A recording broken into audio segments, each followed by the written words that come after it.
Thanks for joining us for the Reinhardt Labor and Employment Minute. I'm Rob Driscoll. I'm sure all of you have heard a lot about COVID over the last year. So I'm going to switch gears for this episode and talk about something that HR departments have been dealing with for decades. It's continued to deal with, and that's harassment. Now, many of you probably immediately thought that this would be sexual harassment or racial harassment, which of course are two very important topics to address. But this is about another form of harassment that can often go overlooked in the workplace, and that's religious harassment.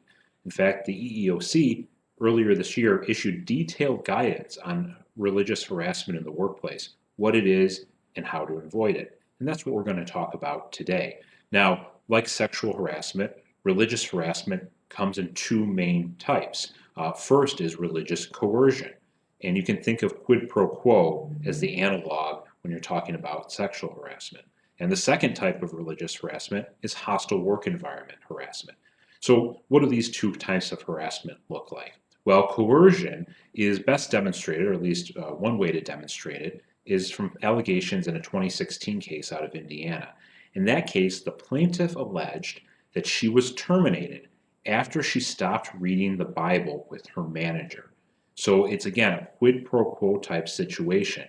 Either you continue to read the Bible with me or you will lose your job. And I think important with that set of allegations there, it highlights that religious harassment doesn't necessarily mean people of two different religions. It can be the same religion, and there still can be a claim for religious harassment there. Now, hostile work environment, of course, is a little bit different. Like sexual harassment, it involves unwelcome comments that are severe or pervasive enough to result in an abusive working environment, both seen from the perspective of the person who is the victim of the harassment and just objectively speaking, would the reasonable person see the comments as becoming abusive? The EEOC provides an example of this, and that's where you have an employee who is a declared atheist who likes to talk about his atheism with an employee who is religious. And if the religious employee says to that first employee that she doesn't want to talk about it, they're not welcome, she doesn't want to discuss these issues with him, and he persists, and it happens over and over again, this could lead to a hostile work environment claim that the employer could be liable for if it doesn't take steps to prevent it from happening. Again, if it goes on long enough, it develops, it could easily turn into a hostile work environment claim. And the same is true if it was a religious employee speaking to an employee who they knew was atheist, or even another employee who's of the same or a different religion. Now, all those things are the same, or very similar to sexual harassment, but religious harassment does provide a special problem for employers.